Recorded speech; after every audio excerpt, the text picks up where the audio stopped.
You're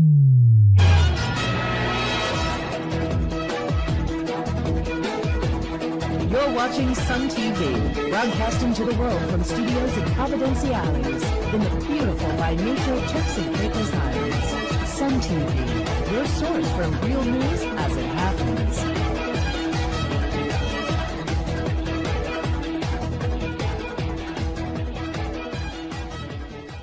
I'm Iberlia Brew, and thanks for watching Sun TV News. Opposition leader Hon Sharlene Cartwright-Robinson has expressed great concern about the number of new taxes that are being rolled out in the Turks and Caicos Islands.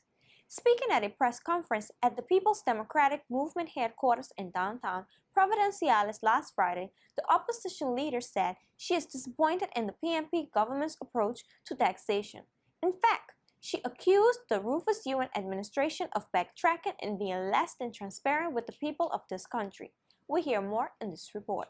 The opposition is concerned at the number of new tax initiatives being rolled out.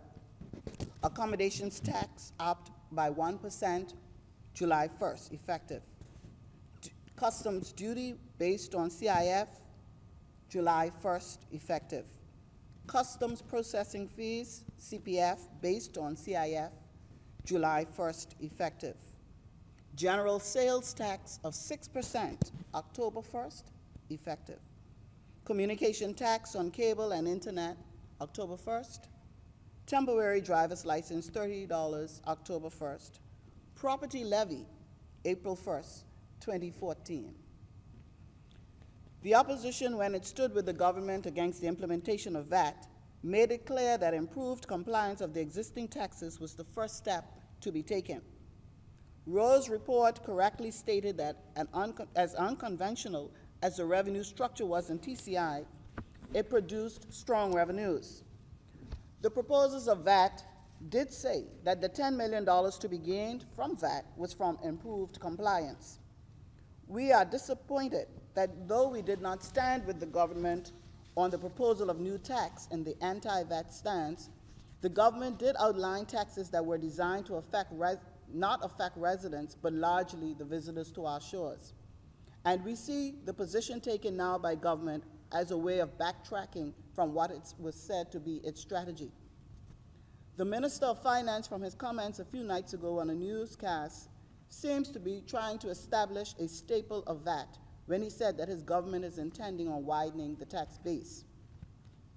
The implementation of the 15% charge on freight and insurance and the stamp duty can never be considered as having minimal effects. Stamp duty. The stamp duty rates are most impactful on prices under $500,000. That is the homes that are mostly purchased by citizens and residents.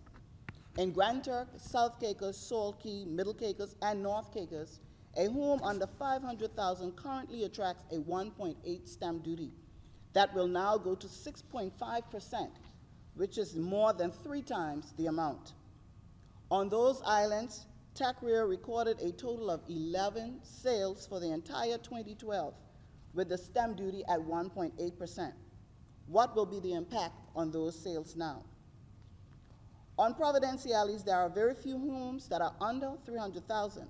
A few weeks ago, the country's first female opposition leader stated that VAT is still lurking in the shadows. She continues to maintain that position and added that the opposition PDM had no part to play in the FSPS, which was certainly approved by the British government. It is still, as I said a few months ago, lurking in the shadows. I'm thrilled that the minister is so confident. He, of course, sits in a better position than I do, so he would have much more confidence in what his government is putting forward in terms of revenue projections for this upcoming year. But as it relates to the FSPS is not a House of Assembly initiative. The opposition has no part to play in it. So of course we provide oversight, and we can speak to and will speak to the contents of it that was agreed between TCI government, cabinet ministers, premier, and the UK. Hon Cartwright-Robinson also dismissed the statement by Finance Minister Washington Missick, who said that the new 15% tax will be temporary. Please go and show me a country that has rolled back measures or taxes that were said to be temporary. Actually, show me an example. Nobody rolls back taxes, even though they set them out to say they're temporary. This is Sun TV, real news as it happens. We'll be right back. Life moves fast.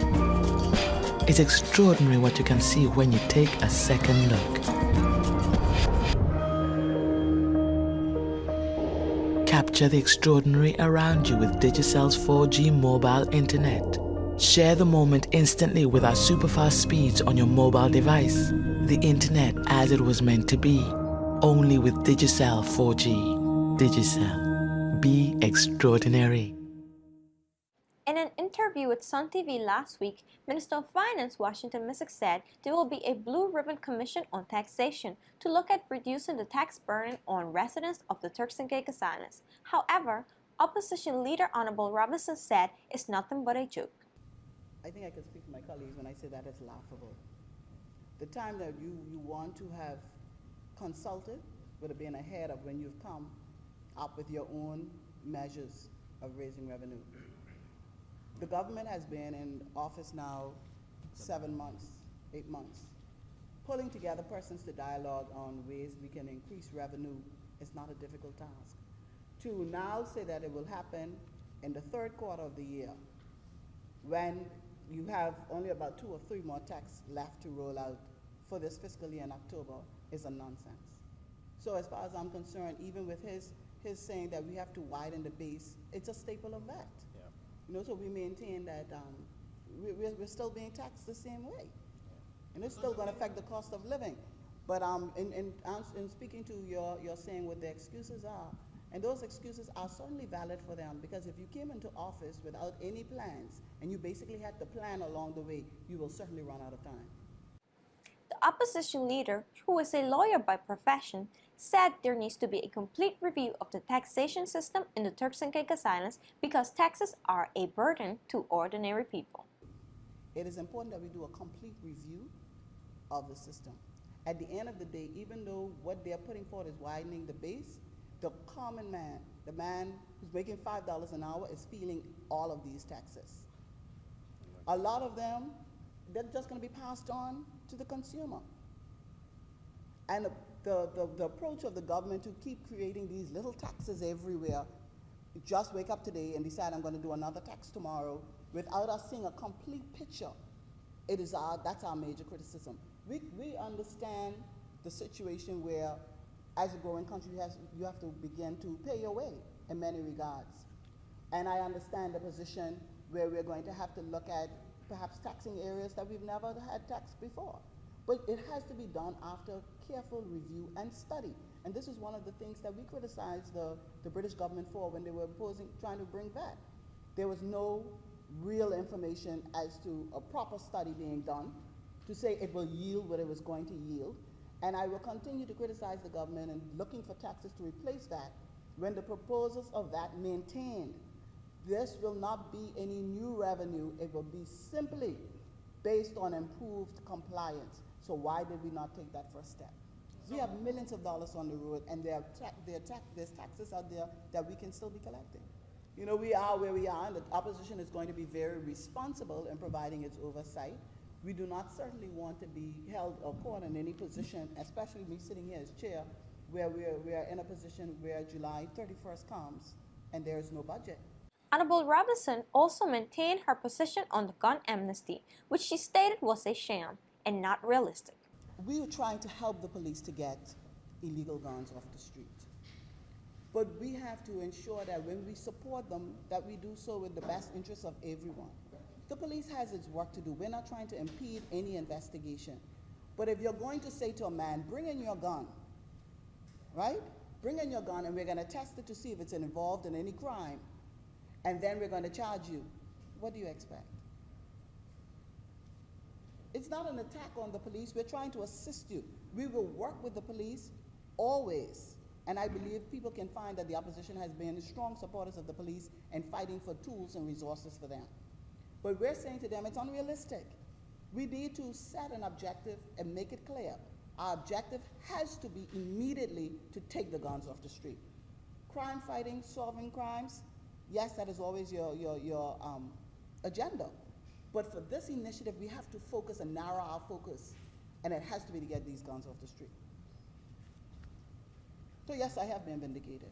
I do not celebrate or joy in it. I don't. I really want to work with the police in terms of getting it out, but I'm assisting them as best as I can and as best as we see from where we sit. I'm Iberly Abreu, and thanks for watching Sun TV News. Join us again tomorrow when we bring you real news as it happens, directly to your computer or mobile device.